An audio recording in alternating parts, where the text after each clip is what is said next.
وہ دلہن بنی سہمی ہوئی سی اپنے دولہے کا انتظار کر رہی تھی جب اچانک دروازہ کھلنے کی آواز پر وہ بے اختیار اپنا سانس روک گئی تھی۔ سرخ دوپٹے کے جھروکے سے اپنی جانب آتے اس شاندار مرد کو دیکھا جو بلا شبہ بے پناہ حسن و وجاہت کا مالک تھا۔ وہ حسین مرد اب اس کے سامنے بیٹھ کر اس کے دونوں ہاتھ تھام گیا تھا۔ کیا تم میری ہو؟ اب تم مجھ سے محبت کرتی ہو نا؟ مقابل کے ہاتھوں کی گرفت جنونی سی تھی جبکہ اس کا لہجہ معصومیت بھرا تھا۔ حرم البتہ خاموش رہی تھی، سمجھ ہی نہیں آیا کہ کیا جواب دے۔ مقابل کے ہاتھوں کی گرفت اس کی کلائیوں کے گرد سخت ہوئی تھی جس کے سبب اس کے لبوں سے بے اختیار کراہ نکلی تھی۔ اس نے اس قدر زور سے اس کی کلائیوں کو جکڑا ہوا تھا کہ اسے درد ہونے لگا تھا۔ وہ مسلسل گرفت بڑھا رہا تھا جس کے سبب حرم نے بے اختیار مزاحمت کرتے ہوئے اپنی کلائیاں چھڑوانی چاہی تھیں، مگر اس کی مزاحمت کرتے ہی وہ شخص بے اختیار اس کی کلائیاں بے دردی سے مروڑ گیا تھا۔ حرم کی چیخ بے ساختہ تھی، تم میری نہیں ہو، تم مجھ سے محبت نہیں کرتی ہے نا؟ تو پھر یہاں کیا کر رہی ہو؟ کیوں آئی ہو میرے پاس؟ کیا چاہتی ہو مجھ سے؟ وہ خوبرو شخص اچانک ہی اسے دھکیل کر زور زور سے چیخنے لگا تھا۔ حرم پیچھے کو گرتی سہم کر بیک گراؤنڈ سے لگ کر اب اس شخص کا پاگل پن دیکھنے لگی جو اب اس کا شوہر تھا۔ وہ شخص اب بری طرح چیختا ہوا کمرے کی ہر شے اٹھا اٹھا کر پھینک رہا تھا، جبکہ حرم بیک گراؤنڈ سے لگی خوف سے کانپتی ہوئی یہ سب سمجھنے کی کوشش کر رہی تھی۔ یہ کیا ہو گیا تھا؟ اس نے اپنے لیے ایسا ہمسفر تو کبھی نہ سوچا تھا۔ یہ تو کوئی سائیکو پاگل شخص تھا۔ وہ بہتی آنکھوں کے ساتھ اس شخص کو دیکھنے لگی۔ یہ اس کی ماں نے اسے کہاں پھنسا دیا تھا؟ حرم کی ماں نے پیسوں کی خاطر اس کی شادی اپنے کسی جاننے والوں کے بیٹے حماد سے کر دی تھی جو کہ دبئی میں مقیم تھا۔ اس کا نکاح اسکائپ پر ہوا تھا اور پھر اس کے ڈاکومنٹس وغیرہ بنوا کر اسے اکیلے یہاں بھیج دیا گیا تھا۔ حرم اس عجیب و غریب سی شادی پر ہی پریشان تھی جس میں نہ تو کوئی رسم ہوئی، نہ بارات آئی، نہ دولہا آیا، بلکہ اسے اکیلا ہی رخصت کر کے دیار غیر بھیج دیا گیا۔ حرم کو ایئرپورٹ پر لینے بھی ایک بزرگ خاتون اور ڈرائیور آیا تھا۔ حرم کو ان خاتون سے پتہ چلا کہ اس کے شوہر حماد کے ماں باپ نہیں ہیں، نہ ہی کوئی بہن بھائی ہیں، جو رشتہ دار ہیں وہ بھی اس سے کوئی تعلق نہیں رکھتے۔ وہ خاتون ان کی خاندانی ملازمہ تھی جس نے بچپن سے حماد کو پالا تھا اور حماد کے ماں باپ کے جانے کے بعد بھی وہ اس کے ساتھ تھیں۔ انہی خاتون نے اسے دلہن کی طرح سجا کر اس عالی شان سے بیڈ روم میں بٹھایا تھا، یہ کہتے ہوئے کہ وہ حماد کو بھیجتی ہیں۔ وہ اپنے شوہر سے پہلی ملاقات کو لے کر کافی نروس سی تھی، مگر اس شخص کا پاگل پن دیکھ کر وہ بری طرح ڈر گئی تھی۔ اس کی ماں پیسوں کی خاطر اس کی شادی ایک پاگل انسان سے کروا چکی تھی۔ وہ اپنی قسمت پر ماتم کرتی بری طرح رونے لگی تھی۔ اگر تم مجھ سے محبت نہیں کرتی تو یہاں کیوں بیٹھی ہو؟ نکل جاؤ میرے کمرے سے، جاؤ۔ وہ شخص چیختا چلاتا اب اس کی جانب آ کر اسے بازو سے پکڑ کر باہر کی جانب دھکیل گیا تھا۔ وہ دلہن بنی ٹھنڈے فرش کا حصہ بنی تھی جبکہ اس کا شوہر اسے شادی کی پہلی رات اپنے کمرے سے نکال کر دروازہ بند کر گیا تھا۔ خوف و تذلیل اور اکیلے پن کے احساس سے وہ وہیں پر بیٹھ کر پھوٹ پھوٹ کر رونے لگی تھی۔ کیا یہ تھی اس کی قسمت؟ اس کا مقدر ایک وحشی پاگل شخص۔ اماں بھی، حماد کی دائی ماں، اسے فرش پر بیٹھا دیکھ کر اپنے کمرے میں لے آئی تھی۔ مجھے یہاں نہیں رہنا، مجھے جانا ہے یہاں سے، میں اس پاگل انسان کے ساتھ نہیں رہ سکتی، وہ مجھے مار دے گا، پلیز مجھے جانے دیں، مجھے واپس اپنے گھر جانا ہے۔ حرم ان کے سامنے ہاتھ جوڑ کر بری طرح روتے ہوئے بولی تھی۔ آپ غلط سمجھ رہی ہو، حماد بابا ایسے نہیں ہیں، وہ آپ کو نقصان نہیں پہنچائیں گے، بس ان کے ساتھ تھوڑا نرمی سے پیش آنے کی ضرورت ہے۔ اور آپ اب واپس کہاں جائیں گی؟ آپ کی سوتیلی ماں نے سب کچھ جانتے ہوئے بھی آپ کا سودا کر دیا ہے، آپ کی شادی کے بدلے بہت بھاری رقم لی ہے اور اب وہ آپ کو قبول نہیں کریں گی، اب یہی آپ کا گھر ہے۔ ان خاتون نے رسان سے سمجھایا تو حرم بلک بلک کر رو پڑی تھی۔ آپ ابھی صدمے میں ہیں، مجھے یقین ہے آپ کو وقت لگے گا یہ سب قبول کرنے میں، مگر اب یہی آپ کی قسمت ہے۔ میں جانتی ہوں آپ نے بھی زندگی میں بہت سی مشقتیں جھیلی ہیں، آپ بھی اندر سے ٹوٹی ہوئی ہیں، بالکل حماد بابا کی طرح۔ دو ٹوٹے ہوئے انسان ہی مل کر ایک دوسرے کو جوڑ سکتے ہیں۔ جس طرح آپ کا کوئی نہیں، ویسے ہی حماد بابا کا بھی کوئی نہیں ہے۔ میں نے بہت سوچ سمجھ کر آپ کا انتخاب کیا ہے۔ مجھے یقین ہے آپ ہی ہیں جو حماد بابا کا سہارا بنیں گی اور انہیں اس اذیت سے نکال لیں گی۔ اماں بھی اسے سمجھا کر کمرے سے نکل گئی تھی، جبکہ پیچھے خرم اپنے ماں باپ کو یاد کرتی مزید شدت سے رونے لگی تھی، جبکہ دوسری جانب اپنے کمرے کا حشر بگاڑ کر وہ حسین مرد بھی اب ساکت سا بت بنا زمین پر الجھی بکھری حالت میں بیٹھا کسی غیر مرئی نقطے کو گھور رہا تھا۔ مجھ سے کوئی محبت نہیں کرتا، میرا کوئی نہیں۔ اس کے لبوں نے بے آواز جنبش کی تھی، ایک آنسو اس کی آنکھ سے نکلتا اس کے گال پر پھسلا تھا۔ وہ دونوں ہی دبئی کے اس پوش ایریا میں بنے اس عالیشان سے فلیٹ کے مختلف کمروں میں ٹوٹی بکھری حالت میں اپنی اپنی قسمت پر رو رہے تھے۔ ان کی تقدیر میں کیا لکھا تھا یہ تو وقت ہی بتانے والا تھا۔ خرم اگلی صبح اٹھی تو ایک میڈ اسے ناشتے کی میز پر بلانے کے لیے آئی، مگر خرم رات کو ہوئے حادثے کے بعد بری طرح خوفزدہ تھی، اس لیے اس شخص کے خوف سے اس نے کمرے سے باہر نکلنے سے ہی انکار کر دیا، جس پر وہ ملازمہ اس کا ناشتہ کمرے میں ہی لے آئی تھی۔ خرم پورا دن کمرے میں ہی دبکی بیٹھی رہی تھی۔ بالآخر شام کو وہ تنہائی سے تنگ آ کر ڈرتے ڈرتے کمرے سے باہر آئی۔ وہ اماں بھی سے بات کرنا چاہتی تھی، جب سامنے لاؤنج میں اس شخص کو بیٹھے دیکھ کر وہ خوف سے اپنا سانس روکتی دبے قدموں پیچھے کی جانب قدم بڑھانے لگی، ارادہ پھر سے اپنے کمرے میں بند ہونے کا تھا۔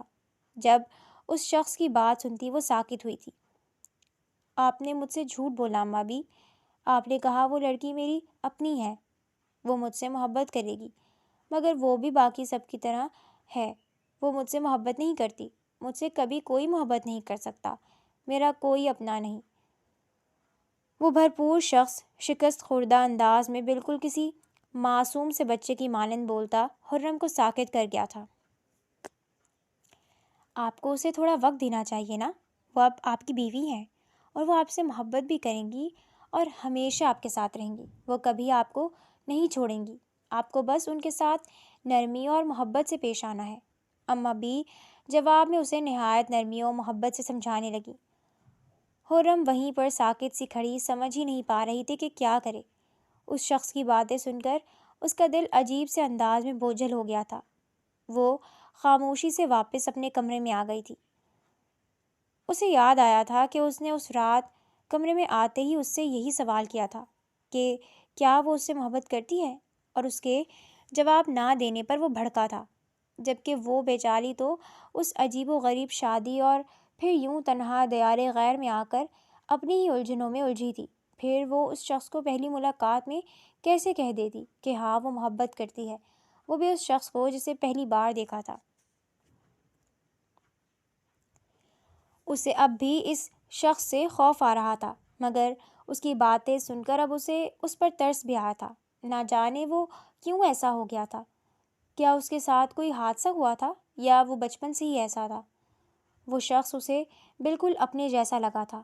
وہ بھی تو ساری عمر اسی احساس کمتری کا شکار رہی تھی کہ اس دنیا میں اس کا کوئی نہیں ہے، کوئی اس سے پیار نہیں کرتا، وہ اکیلی ہے۔ وہ خود اس درد سے گزری تھی، اس لیے شاید اس شخص کا درد دل سے محسوس کر پا رہی تھی۔ وہ اس رات لاشعوری طور پر اس شخص کے بارے میں ہی سوچتی رہی تھی۔ اس کے دل میں مقابل کے لیے ایک انجانا سا نرم گوشہ پیدا ہو گیا تھا، جس سے وہ شاید خود بھی انجان تھی۔ اماں بھی، انہیں کیا ہوا ہے؟ کیا وہ بچپن سے ہی ایسے تھے؟ خرم نے جھجکتے ہوئے ان سے پوچھا۔ وہ اس کے کمرے میں اس کی خیریت دریافت کرنے آئی تھی جب خرم نے دل میں مچلتا سوال پوچھ ہی لیا۔ اماں بھی اس کے سوال پر چونک کر اسے دیکھنے لگی۔ آپ حماد بابا کا پوچھ رہی ہیں؟ وہ جیسے یقین کرنا چاہتی تھی۔ جی، خرم نے سر جھکائے جواب دیا تھا۔ نہیں بیٹا، وہ پہلے تو بہت ہی ہنسمکھ اور خوش مزاج انسان تھا، یہ تو کسی کی بد نظری و حسد کھا گیا انہیں۔ اما بی نے ٹھنڈی آہ بھرتے ہوئے افسوس سے کہا۔ کس کا اسد؟ ایسا کیا ہوا تھا ان کے ساتھ؟ خرم کو تجسس ہوا تھا۔ ان کے اپنے چچا نے ان کی زندگی برباد کی ہے۔ ان کے والد کے مرنے کے بعد انہوں نے اسے پاگل کرنے کے لیے ذہنی ادویات دینی شروع کر دی تھی۔ وہ تو بیگم صاحبہ حماد بابا کی ماں کو شک ہو گیا اور وہ اسے یہاں لے آئیں، جس کی وجہ سے وہ پوری طرح پاگل تو نہ ہوئے مگر مکمل ٹھیک بھی نہیں ہو پا رہے۔ انہیں اس سب کے لیے حماد بابا کی ہی منگیتر کا استعمال کیا، جن سے وہ بڑی محبت کرتے تھے۔ حماد بابا کا ذہن ایک تو ویسے ہی ان ادویات کی وجہ سے متاثر ہوا تھا، اوپر سے اس لڑکی کا دھوکہ دینا جسے سب سے زیادہ چاہا تھا ان پر بہت بری طرح اثر انداز ہوا تھا۔ ان کی والدہ انہیں یہاں تو لے آئی تھی مگر بیٹے کی حالت دیکھ کر وہ زیادہ عرصہ برداشت نہیں کر پائی اور اسی صدمے میں چل بسیں۔ حماد بابا کا تمام خرچ ان کے ماموں اٹھاتے ہیں جو یہیں دبئی میں مقیم ہیں، مگر اپنے وسیع بزنس کے باعث وہ اسے وقت نہیں دے پاتے اور ڈاکٹر کہتے ہیں کہ انہیں کسی اپنے کی توجہ و احساس کی ضرورت ہے۔ اس لیے میں نے اپنی بہن کو ان کے لیے کوئی ایسی دلہن ڈھونڈنے کا کہا جو ان کو سنبھال سکے، اور تب اس نے مجھے آپ کا بتایا کہ آپ بھی اپنی سوتیلی ماں کے ساتھ بہت ہی اذیت بھری زندگی گزار رہی ہیں۔ مجھے لگا کہ آپ حماد بابا کے درد کو سمجھیں گی، کیونکہ جو خود درد احساس رکھتا ہے وہی دوسروں کا درد سمجھ سکتا ہے۔ اماں بی نے اسے سب کچھ بتایا تو وہ کتنے ہی لمحے خاموشی سے بیٹھی رہی۔ اس شخص کا درد اسے اپنے اندر تک اترتا محسوس ہو رہا تھا۔ اماں بی اسے سوچوں میں گم وہیں چھوڑ کر وہاں سے جا چکی تھیں۔ وہ چاہتی تھیں کہ اب وہ خود فیصلہ کرے کہ اسے کیا انتخاب کرنا ہے۔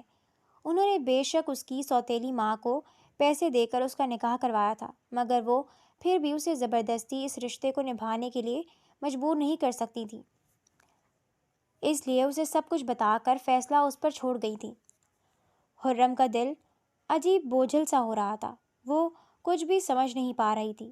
اس نے زندگی بھر اپنی سوتیلی ماں کی مارو پھٹکار جھیلی تھی، لیکن پھر بھی اس کا دل ایک عام لڑکی کی طرح ایک نرم دل و مہرباں ہم سفر چاہتا تھا جو اس کے عمر بھر کے زخموں پر مرہم رکھے، جو اپنی محبت سے اس کے ہر ظلم و زیادتی کا ازالہ کر دے۔ مگر یہاں تو اس کے حصے میں ایک ٹوٹا بکھرا شخص آیا تھا جسے خود سہارے کی ضرورت تھی۔ شاید قدرت کو ابھی اس کی مزید آزمائش منظور تھی۔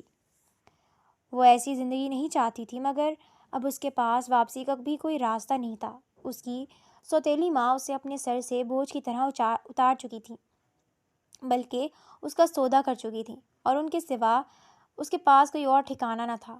جب قدرت نے اس کے لیے مزید امتحان لکھا تھا تو ایسا ہی صحیح۔ اتنے سالوں سے جب وہ اذیت برداشت کرتی آئی تھی تو کچھ عرصہ اور ہی صحیح۔ اس نے سوچ لیا تھا کہ ایک کوشش ضرور کرے گی۔ اس شخص کے ساتھ زندگی گزارنا ناممکن لگتا تھا، مگر وہ خرم تھی جو پہلے ہی بہت سے مصائب کا شکار رہنے کے باوجود بھی کبھی نا امید نہیں ہوئی تھی۔ بہت سوچ بچار کے بعد اس نے آخر فیصلہ کر ہی لیا تھا کہ وہ یہیں رہے گی۔ وہ شخص بھی اسی کی طرح مصائب کا شکار ہوا تھا۔ اس کے پاس تو کوئی سہارا نہ تھا، مگر وہ اس کا سہارا بننے کی کوشش ضرور کرے گی۔ دل ہی دل میں عزم کرتی وہ پرسکون سی ہو گئی تھی۔ اسے یہاں آئے ایک ہفتہ ہو گیا تھا۔ وہ دل ہی دل میں فیصلہ تو کر چکی تھی کہ وہ اس شخص کو قبول کرے گی، مگر اس شخص کا خوف اب بھی اس کے رگ و جاں میں ایسا سمایا ہوا تھا کہ وہ کسی صورت مقابل کے سامنے جانے کی ہمت نہیں کر پاتی تھی۔ پھر یہاں کسی نے اسے فورس بھی نہیں کیا تھا۔ اماں بی نے اسے اس کے ہاتھ پر ہی چھوڑ دیا تھا، اور وہ شخص بھی دوبارہ کبھی اس کے سامنے نہیں آیا تھا۔ گھر کی تمام میڈز اس کی عزت کرتی تھیں۔ وہ اپنی مرضی سے سوتی، اپنی مرضی سے جاگتی تھی۔ جو بھی تھا، یہ زندگی اس زندگی سے کہیں گنا بہتر تھی جو وہ شادی سے پہلے گزارتی آ رہی تھی۔ میم، وہ ماسٹر کو کھانا دینا ہے، اور بی اماں کہیں باہر گئی تھیں، ابھی تک واپس نہیں آئی۔ ماسٹر کے کھانے کا ٹائم ہو گیا ہے، انہیں ٹائم پر کھانے کے بعد دوا لینی ہوتی ہے۔ کیا آپ یہ انہیں دے آئیں گی پلیز؟ وہ ہمیں دیکھ کر بھڑک جاتے ہیں۔ خرم رات کے وقت اپنے کمرے میں بیٹھی کوئی کتاب پڑھ رہی تھی جو اسے وہی کمرے سے ملی تھی، جب اچانک ایک میڈ اس کے پاس آ کر پریشان لہجے میں بولی تو خرم خود پریشان ہو گئی۔ اس کا پچھلا رویہ وہ ابھی تک بھول نہیں پائی تھی۔ شاید یہی وجہ تھی کہ وہ اپنا مائنڈ اس رشتے کے لیے سیٹ کرنے کے باوجود بھی اس شخص کے سامنے جانے سے گریز برت رہی تھی۔ پلیز میم، ماسٹر کی میڈیسن مس ہو گئی تو ان کی طبیعت بگڑ سکتی ہے۔ میڈ کے بار بار التجا کرنے پر خرم نہ چاہتے ہوئے بھی مان گئی تھی۔ وہ کھانا اور میڈیسن لے کر اس شخص کے کمرے کے باہر آئی تو 2 میڈز اس کے ساتھ ہی تھیں جنہوں نے کھانے کی ٹرالی پکڑ رکھی تھی۔ خرم نے ایک گہرا سانس لے کر ان کے اشارے پر دروازہ ہلکے سے نوک کیا، مگر اندر سے کوئی آواز نہیں آئی تھی۔ وہ اب ان میڈز کا منہ دیکھنے لگی کہ اب کیا کرے۔ وہ اسے اندر جانے کا بول رہی تھی، جس پر خرم کا سانس سوکھا، مگر ان کے اصرار پر وہ ڈرتے ڈرتے دروازہ کھول کر اندر داخل ہو گئی تھی۔ وہ میڈز وہی دروازے سے ہی ٹرالی اندر کی جانب کرتی دروازہ بند کر کے وہاں سے جا چکی تھی، جبکہ خرم، جو کہ ان ملازماؤں کا ساتھ پا کر ہی کچھ ہمت کرتی یہاں آ گئی تھی، ان کے اچانک اسے یوں چھوڑ کر جانے پر وہ رونے والی ہو گئی تھی۔ تم یہاں کیا کر رہی ہو؟ حماد واش روم سے باہر آتا اسے اپنے کمرے میں کھڑا دیکھ کر ماتھے پر بل ڈالے اسے گھورتے ہوئے پوچھنے لگا۔ اس کی آواز پر خرم بے اختیار خوف سے اچھلی تھی۔ میں یہ کھانا لائی تھی، آپ یہ کھا لیں، پھر آپ کو میڈیسن بھی لینی ہے۔ خرم نے تھوک نگلتے ہوئے بڑی ہمت کرتے ہوئے کہا، مجھے نہیں کھانا تمہارے ہاتھ کا کھانا۔ مجھے پتہ ہے تم مجھے بالکل پسند نہیں کرتی، میں تمہاری بات نہیں مانوں گا۔ وہ لمبا چوڑا خوبرو مرد بچوں کی طرح نروٹھے انداز میں اسے دیکھ کر منہ بناتے ہوئے بولا تو خرم اسے دیکھ کر رہ گئی۔ اس کا معصوم انداز اس کے اندر سے خوف و گھبراہٹ کو ختم کر گیا تھا، جس کا اسے خود بھی شاید اندازہ نہیں تھا۔ کس نے کہا میں آپ کو پسند نہیں کرتی؟ آپ تو بہت ہی پیارے ہو۔ خرم نے اسے بچوں کی طرح ہی ڈیل کرنے کا سوچا، اس لیے اسے بہلاتے ہوئے بولی، سچ میں؟ تو کیا تم مجھ سے محبت کرتی ہو؟ اس کے سوال پر خرم سٹ پٹا کر حیا سے لال ہوئی تھی۔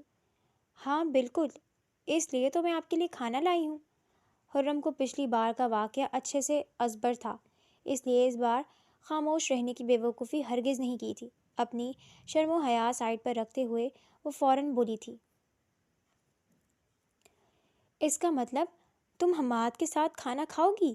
وہ بے یقینی سے اپنی جانب انگلی کرتا ہوا جسے یقین دہانی چاہتا تھا۔ خرم کو بے اختیار اس کے معصوم و کیوٹ انداز پر ٹوٹ کر پیار آیا تھا۔ ہاں بالکل، کیا تم کھاؤ گے میرے ساتھ؟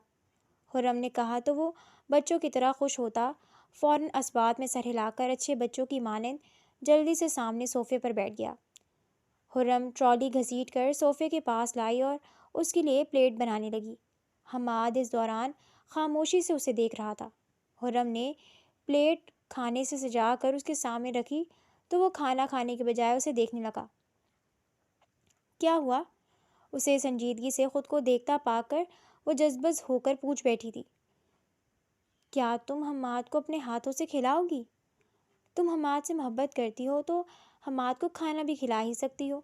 حماد کے لہجے میں حسرت تھی۔ خرم کچھ پل تو آنکھیں چھوٹی کر کے اسے دیکھتی رہی، پھر ایک گہرا سانس لے کر اس کے ساتھ ذرا سے فاصلے پر بیٹھ گئی۔ اب وہ چھوٹے چھوٹے نوالے اسے کھلانے لگی تھی۔ وہ بالکل کسی چھوٹے سے بچے کی طرح آرام سے کھانا کھا رہا تھا۔ خرم کو آج اس شخص سے خوف کے بجائے ایک عجیب سی انسیت محسوس ہو رہی تھی۔ اس نے کھانا کھا لیا تو خرم نے اسے چاکلیٹ شیک کا گلاس پکڑا کر اب ایک ایک کر کے اس کی دوائیاں دینی شروع کی تھیں۔ خرم نے محسوس کیا تھا کہ اس کے ساتھ محبت سے پیش آؤ تو وہ بہت ہی شریف و فرما بردار انسان بن جاتا تھا، بلکہ شریف و فرما بردار بچہ بن جاتا تھا۔ وہ بے اختیار مقابل کی اس فرما برداری پر لب دبائے ہنس دی تھی۔ آپ حماد پر ہنس کیوں رہی ہو؟ میں نے تو کوئی جوک نہیں سنایا۔ کیا حماد بہت فنی لگ رہا ہے؟ وہ اس کے بلا وجہ ہنسنے پر الجھ کر پوچھنے لگا تھا۔ ارے نہیں، آپ تو بہت پیارے لگ رہے ہو، مجھے بس آپ کے ساتھ ٹائم گزار کر اچھا لگ رہا ہے، اس لیے بس میں خوش ہوں۔ خرم نے نہایت سادگی سے سچے دل کے ساتھ کہا تھا۔ سچ میں آپ کو حماد کے ساتھ ٹائم سپینڈ کر کے مزہ آ رہا ہے؟ خرم نے بغور اس کی معصوم آنکھوں میں بے یقینی دیکھی تھی۔ وہ اتنا حسین تھا کہ کوئی بھی لڑکی اس پر بالکل، مجھے تو بہت اچھا لگ رہا ہے، لیکن شاید آپ کو میرے ساتھ زیادہ خوشی نہیں ہو رہی۔ خرم نے مسکرا کر یوں ہی شکوہ کیا تھا۔ ارے نہیں نہیں، حماد تو بہت خوش ہے۔ آپ کو پتہ ہے، آپ کے آنے سے پہلے حماد بالکل اکیلا تھا، اس کے پاس کوئی بھی اپنا نہیں تھا۔ پھر اماں بی نے مجھے بتایا کہ اگر میں فون پر قبول ہے بولوں گا تو مجھے ایک پیاری سی دوست مل جائے گی جو صرف میری ہوگی، جو مجھ سے محبت کرے گی۔ میں نے کتنا انتظار کیا تھا اس دن کا جب آپ آؤ گی، مگر آپ نے تو حماد سے بات ہی نہیں کی۔ حماد نہایت معصومیت سے اسے اپنی آپ بیتی سنانے لگا، جبکہ حورم کو اپنی سوچ پر افسوس ہوا تھا۔ وہ اس شخص کو وحشی اور پاگل سمجھ رہی تھی۔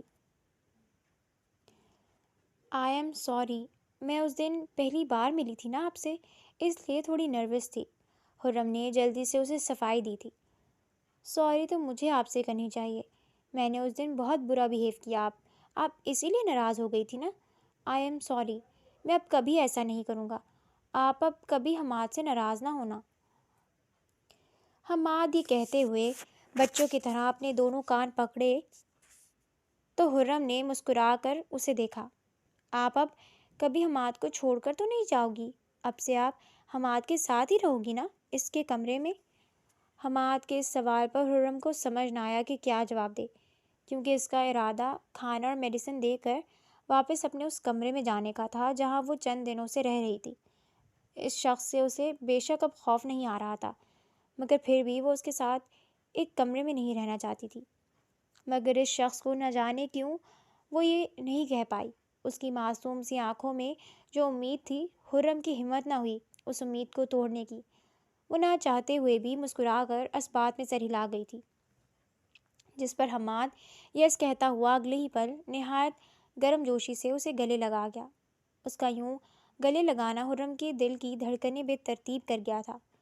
مقابل کے لیے تو یہ سب نارمل تھا، مگر حرم کی تو جان جا رہی تھی۔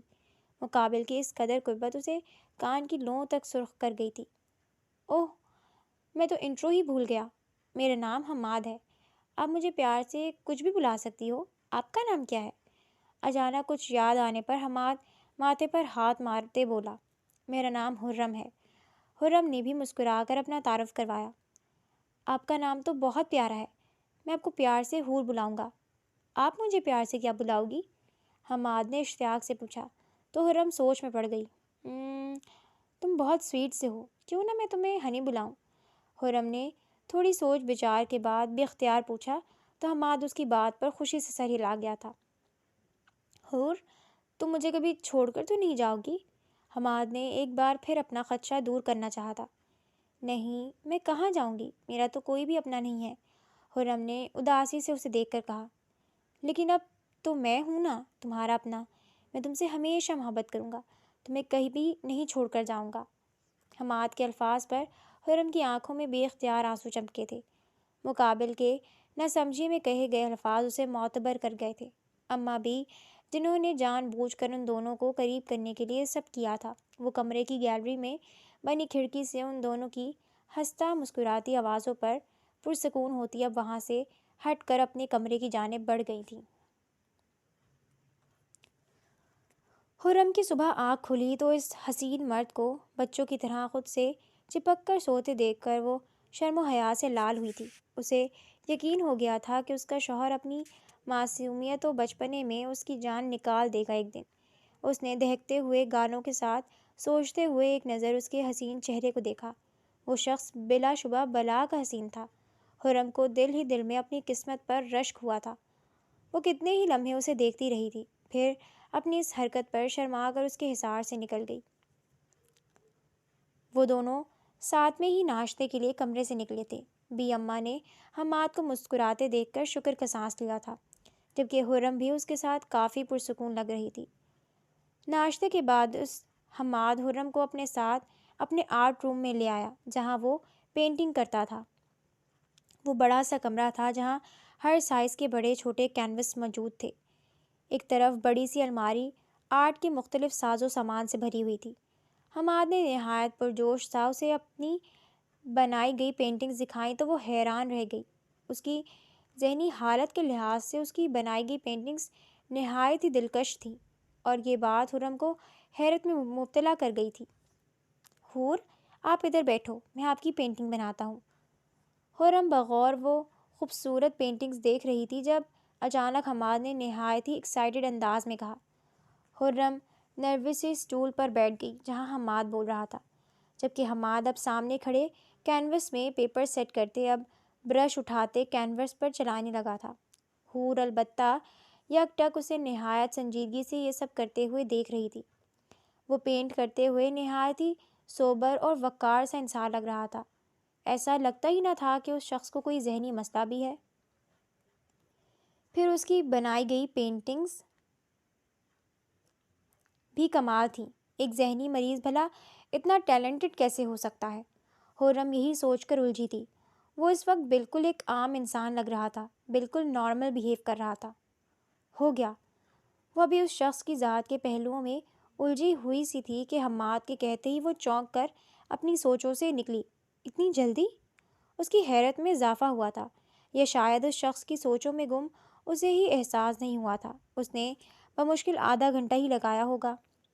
آئیں نا، دیکھ کر بتائیں کیسی بنی ہے۔ اس کے کہتے ہی وہ اٹھ کر کینوس کے سامنے آئی تھی۔ مقابل نے واقعی کمال کی پینٹنگ بنائی تھی۔ خرم ستائشی نظروں سے اپنی تصویر کو دیکھ رہی تھی، جسے نہایت ہی خوبصورتی اور کمال مہارت کے ساتھ مختلف رنگوں میں کینوس پر اتارا گیا تھا۔ کیسی بنی ہے؟ آپ کو پسند آئی؟ حماد کے بے سے پوچھنے پر خرم چونک کر اسے دیکھنے لگی۔ وہ پینٹنگ کی خوبصورتی میں محض چند لمحوں کے لیے سب بھلا گئی تھی۔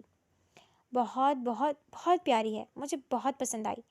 تم کیا ساری پینٹنگز دیکھ کر ہی بناتے ہو؟ خرم ستائشی انداز میں بولتی اب وہاں بنی باقی پینٹنگز کو دیکھ رہی تھی۔ ہاں، یہ پینٹنگز میں نے ان تصاویر سے دیکھ کر بنائی ہیں۔ وہ خرم کو اب ایک خوبصورت نیچر کی تصاویر سے بھری البم دکھاتے ہوئے بتانے لگا۔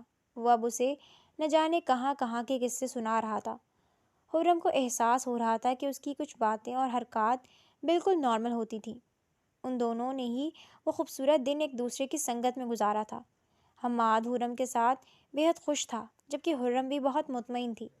ہاں، اس نے ایسی زندگی کے خواب نہیں دیکھے تھے جہاں اسے شوہر کے روپ میں ایک بچہ مل جائے، مگر وہ پھر بھی مطمئن تھی۔ اس نے تو اپنی سوتیلی ماں کے ظلم و ستم سہتے ہوئے بھی کبھی شکر کا دامن نہیں چھوڑا تھا، تو پھر اب وہ کیسے نہ شکر کرتی؟ اس کے رب نے اسے ایک معصوم اور شفاف دل کا ہمسفر عطا کیا تھا۔ چند ہفتے یوں ہی گزر گئے تھے۔ خرم کو یہاں آئے ایک ماہ ہو گیا تھا۔ وہ دونوں یوں ہی ایک دوسرے کے ساتھ مگن رہتے تھے۔ خرم کی سنگت میں حماد میں کافی مثبت تبدیلیاں دیکھنے کو ملی تھیں۔ بی اماں چاہتی تھی کہ وہ دونوں پوری طرح ایک دوسرے کا سہارا بن جائیں۔ وہ چاہتی تھی کہ حماد کو مکمل وہ توجہ اور محبت ملے تاکہ وہ مزید بہتری کی طرف آ سکے، اور ایسا تبھی ممکن ہوتا جب وہ پوری طرح خرم پر انحصار کرنے لگتا۔ اس لیے انہوں نے کچھ عرصے کے لیے یہاں سے واپس پاکستان جانے کا فیصلہ کیا تھا۔ ان چند دنوں میں انہیں خرم کی نیچر کا اچھے سے اندازہ ہو گیا تھا۔ وہ واقعی میں اس قابل تھی کہ وہ حماد کی ذمہ داری اس کو سونپ کر خود بے فکر ہو کر یہاں سے جا سکیں۔ دیکھو بیٹا، میں ایک ضروری کام سے واپس جا رہی ہوں۔ حماد اب سے تمہاری ذمہ داری ہے، میں اس کو تمہارے سپرد کرتی ہوں۔ مجھے یقین ہے تم بہت اچھے سے اس کا خیال رکھو گی۔ وہ بس محبت کا ترسا ہوا انسان ہے۔ اگر تم اسے وہ توجہ اور محبت دو گی تو وہ تمہیں بالکل بھی تنگ نہیں کرے گا۔ حماد کے ڈاکٹر ہر ماہ خود گھر آ کر اس کا چیک اپ کرتے ہیں۔ وہ آج آ رہے ہیں۔ اس کا معائنہ ہونے کے بعد وہ تمہیں اس کی کنڈیشن اور مزید احتیاط و ادویات کا بتا دیں گے۔ اسے بس نرمی سے ڈیل کرنے کی ضرورت ہے۔ بیٹا، اس کا خیال رکھنا۔ بی اماں اسے ڈھیروں ہدایات دیتی وہاں سے جا چکی تھی۔ خرم ان کے جانے سے تھوڑا پریشان تو ہوئی تھی، مگر کہہ نہ سکی تھی۔ اسی شام ڈاکٹر حماد کا چیک اپ کرنے آئے تھے۔ اس کا معائنہ کرتے ہوئے وہ کافی پر امید لگ رہے تھے۔ ان کا کہنا تھا کہ حماد کی رپورٹس میں پہلے کی بنسبت کافی بہتری نظر آئی ہے۔ اگر اسی طرح اس کی طبیعت میں سدھار آتا رہا تو وہ بہت جلد مکمل صحت یاب ہو جائے گا۔ خرم کو ڈاکٹر سے پتہ چلا تھا کہ اس کی کنڈیشن ایک مخصوص حد تک نارمل ہونے پر اس کا ایک مائنر سا آپریٹ کرنا ہوگا، جس کے بعد وہ مکمل صحت یاب ہو جائے گا۔ لیکن اس سب سے پہلے اس کا امیونٹی لیول سٹرانگ ہونا ضروری ہے، جو کہ ابھی بہت کمزور ہے۔ اسے زیادہ سے زیادہ توجہ و محبت کی ضرورت تھی تاکہ وہ اس فیز سے باہر آ سکے۔ بی اماں کے جانے کے بعد حماد پوری طرح اسی پر منحصر ہو گیا تھا۔ وہ اس کی ہر چھوٹی سے چھوٹی ضرورت کا خیال رکھتی تھی، اس کا کھانا پینا، میڈیسن وغیرہ۔ وہ اپنے الفاظ سے اسے ہمہ وقت اپنے ساتھ و محبت کا یقین دلاتی رہتی تھی۔ حماد اب ایک لمحے کے لیے بھی اسے آنکھوں سے اوجھل نہیں ہونے دیتا تھا۔ اسے حرم کی اس قدر عادت ہو گئی تھی کہ چند لمحے بھی وہ اسے نظر نہ آتی تو وہ بے چین ہو جاتا تھا۔ حرم کو اس کے ساتھ رہتے ہوئے احساس ہو رہا تھا کہ وہ کبھی کبھی بالکل نارمل بیہیو کرتا ہے، جیسے وہ بالکل ٹھیک ہو۔ وقت یوں ہی اپنی رفتار سے گزرتا جا رہا تھا۔ دیکھتے ہی دیکھتے ان کی شادی کو 3 ماہ گزر گئے تھے۔ یہ 3 ماہ ان دونوں نے ہی ایک دوسرے کی سنگت میں بہت ہی خوشگوار گزارے تھے، لیکن اب اس کے آپریشن کا وقت آ گیا تھا۔ کل اس کا آپریشن تھا اور حرم کا دل بہت بری طرح خوف زدہ تھا۔ اگر اس سب کے دوران اسے کچھ ہو جاتا تو شاید وہ بھی زندہ نہیں رہ پاتی۔ پھر ڈاکٹر نے یہ بھی کہا تھا کہ اس کے بعد کچھ بھی ہو سکتا ہے۔ ممکن ہے کہ وہ اپنی یادداشت کھو بیٹھے، یا شاید یادداشت کا کچھ حصہ۔ حرم کا دل اس بات سے بھی بری طرح خوف زدہ تھا کہ اگر وہ ٹھیک ہونے کے بعد اسے بھول گیا تو کیا ہوگا۔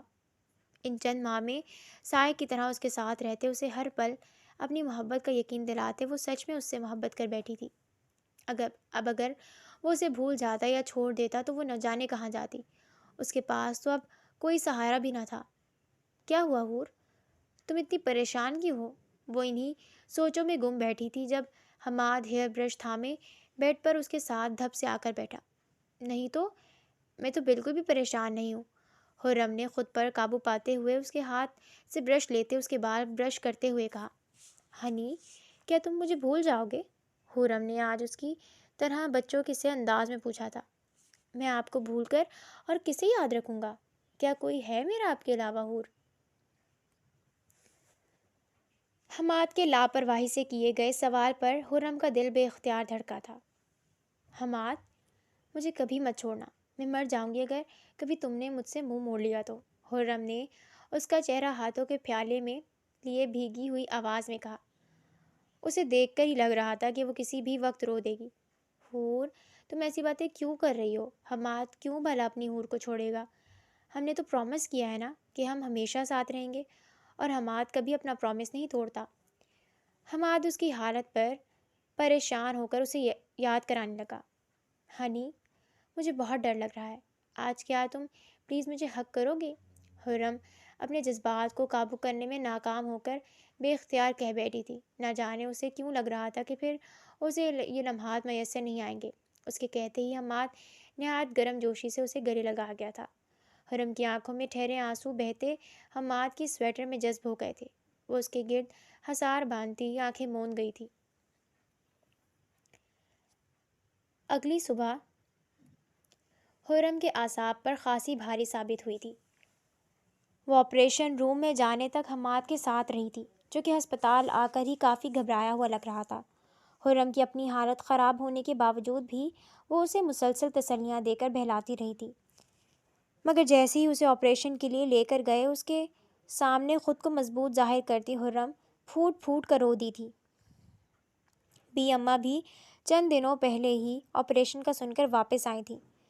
وہ ایسے ٹوٹ کر بکھری تھی کہ بی اماں بھی اسے سمیٹ نہ سکی۔ حرم کو لگ رہا تھا کہ وہ اپنی ہنی کو ہمیشہ کے لیے کھو دے گی۔ اس کی چھٹی حس اسے آگاہ کر رہی تھی کہ آج شاید سب ختم ہو جائے، مگر وہ پھر بھی دل ہی دل میں دعا کر رہی تھی کہ وہ بے شک اپنا ہنی کھو دے مگر حماد کو کچھ نہ ہو، وہ بالکل صحیح سلامت پہلے جیسا ہو جائے۔ اور اس کی دعائیں رنگ لے آئی تھیں۔ حماد کا آپریشن کامیاب ٹھہرا تھا، وہ اب بالکل ٹھیک تھا اور ہر طرح کے خطرے سے باہر تھا۔ حرم کا دل بے ساختہ رب کے حضور سجدہ ریز ہوا تھا، مگر اس کے دل پر بوجھ ابھی بھی ویسے ہی تھا۔ ڈاکٹرز کا کہنا تھا کہ اس سب میں اس کی یادداشت کس حد تک متاثر ہوئی ہے یہ اس کے ہوش میں آنے کے بعد ہی پتہ چلے گا۔ بالآخر 5 گھنٹوں کے بعد اسے ہوش آ گیا تھا۔ یہ چند گھنٹے اس پر بہت ہی بھاری گزرے تھے۔ اس کے ماموں جو کہ آج وہی موجود تھے، اس کے ہوش میں آنے کا سن کر وہ سب سے پہلے اس کے کمرے میں گئے تھے۔ اس کی خیر خیریت دریافت کرتے وہ پھر ڈاکٹر کے کیبن کی جانب بڑھ گئے تاکہ ان سے سب ڈسکس کر سکیں، جبکہ ان کے باہر آنے کے بعد بھی اماں نے حرم کو اندر بھیجنا چاہا، مگر اس نے انکار کر دیا۔ اس میں ہمت نہیں تھی اس کے سامنے جانے کی۔ اگر وہ اسے نہ پہچانتا تو خرم کو لگ رہا تھا کہ وہ جان سے جائے گی۔ اس کے اصرار پر پہلے بی اماں ہی اندر گئی تھی، جبکہ وہ ونڈو میں سے چھپ کر اسے دیکھنے لگی۔ سامنے ہی اسے بستر پر پڑا دیکھ کر خرم کی آنکھیں نم ہوئی تھیں۔ وہ بہت خوش دلی سے بی اماں سے ملا تھا۔ بیٹا، وہ خرم کب سے تمہارے ہوش میں آنے کا انتظار کر رہی تھی۔ اسے اندر بھیجوں؟ وہ صبح سے تمہارے لیے پریشان کھڑی ہے۔ اس کی خیریت دریافت کرتے ہی اماں نے جان بوجھ کر یہ موضوع چھیڑا تاکہ جان سکیں کہ اسے کچھ یاد ہے یا نہیں۔ باہر کان لگائے کھڑی خرم کی دھڑکنیں بھی مقابل کے جواب کا سوچ کر تیز ہوئی تھیں۔ کون خرم اماں بھی؟ مقابل کے الجھے ہوئے اجنبی انداز پر خرم نے اپنے دل پر ہاتھ رکھا تھا۔ وہ وہیں پر بیٹھتی چلی گئی تھی تو آخر کار اس کا خدشہ سچ ثابت ہوا تھا۔ وہ اسے بھول چکا تھا۔ اس کی آنکھوں سے مسلسل آنسو بہہ رہے تھے۔ وہ ہاسپٹل کے ٹھنڈے فرش پر بے جان سی حالت میں بیٹھی تھی، جیسے اپنا سب کچھ لٹا بیٹھی ہو۔ وہ مزید سن ہی نہ پائی۔ اس شخص کا ایک ہی جملہ اس کی روح کھینچ گیا تھا۔ بیٹا، خرم آپ کی بیوی، جس کی کوششوں اور دعاؤں سے آج آپ ٹھیک ہوئے ہو۔ بی اماں کے کہنے پر وہ ناسمجھی سے انہیں دیکھنے لگا۔ ذہن پر زور دینے کے باوجود بھی اسے کوئی خرم یاد نہ آئی، البتہ ذہن پر دباؤ ڈالنے سے اس کے سر میں درد ہونے لگا تھا۔ اسے سر پکڑتے دیکھ کر بی اماں نہ چاہتے ہوئے بھی خاموش ہو گئی تھی۔ حماد کو 3 دن بعد چھٹی مل گئی تھی۔ وہ واپس گھر آ گیا تھا، جبکہ وہ ہاسپٹل میں رہا تھا۔ خرم بھی ضد کر کے وہیں رہی تھی، ہاں البتہ اس کے سامنے نہیں آتی تھی۔ رات کو سونے کے بعد وہ کچھ دیر اس کے پاس آ کر بیٹھتی تھی۔ ڈاکٹرز نے اسے زیادہ سوچنے اور ہر طرح کی ٹینشن سے دور رہنے کا بولا تھا۔ اسی وجہ سے مسٹر اظہر، حماد کے ماموں نے خرم کو اس کے سامنے آنے سے منع کر دیا تھا۔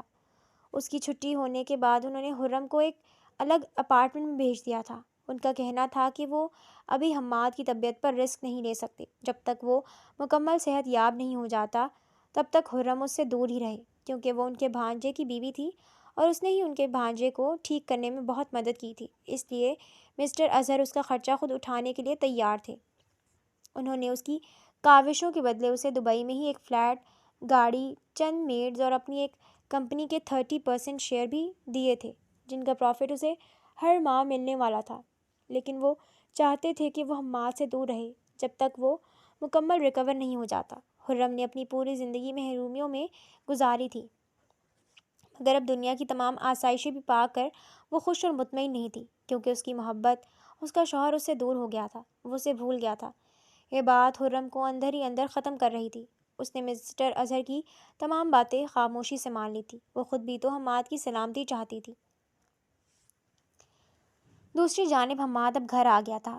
اسے ویسے تو سب یاد تھا، مگر اپنی ماں کی موت کے بعد سے لے کر اب تک کے تمام عرصے کی یادداشت اس کے ذہن کے پردوں سے محو ہو گئی تھی۔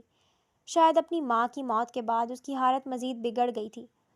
وہ گھر تو آ گیا تھا اور بظاہر سب ٹھیک تھا، بالکل ویسے ہی جیسے پہلے ہوا کرتا تھا، مگر پھر بھی اسے کچھ ادھورا سا لگتا تھا، جیسے کہ کوئی بہت قیمتی اور ضروری شے جو اس کے ذہن کے پردوں سے نکل گئی ہو، جسے اس کی زندگی میں کچھ مسنگ ہو۔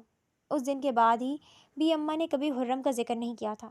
حماد کو تو 1-2 بار تجسس ہوا تو اس نے بی اماں سے پوچھا کہ وہ اس دن کس لڑکی کی بات کر رہی ہیں، تو بی اماں اسے ٹال گئیں، یہ کہہ کر کہ وہ بس دیکھنا چاہتی کہ وہ مکمل ٹھیک ہوا ہے یا نہیں، اسی لیے ایسی بات کی تھی۔ ان کی بات پر حماد مطمئن تو نہیں ہوا، مگر خاموش ہو گیا تھا۔ وہ واپس پاکستان جانا چاہتا تھا، اپنے والد کی جائیداد واپس لینے کی خاطر، مگر اس کے ماموں نے اسے روک دیا اور ساتھ ہی اسے یہ بھی بتایا کہ اس کی وہ منگیتر اور چچا جیل کی سلاخوں کے پیچھے ہیں۔ وہ اس کی جائیداد واپس حاصل کر چکے ہیں اور اس کے مجرموں کو بھی ان کے انجام تک پہنچا چکے ہیں۔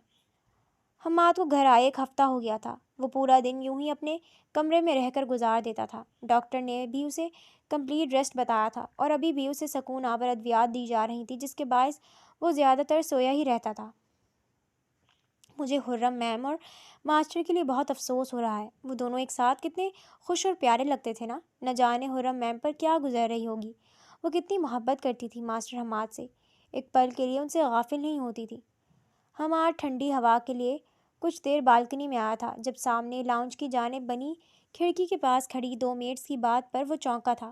ان کی باتیں اسے شدت سے یہ احساس دلا رہی تھی کہ اس کی زندگی میں کوئی خرم نامی لڑکی رہی تھی، لیکن شاید وہ اپنی بیماری میں اسے بھول چکا تھا۔ بی اماں اور اب ان میڈس کی بات سننے کے بعد ایک بات تو وہ سمجھ چکا تھا کہ وہ لڑکی شاید اس کی بیوی تھی اور شاید اس سے محبت بھی کرتی تھی، لیکن اگر ایسا تھا تو وہ اب کہاں تھی؟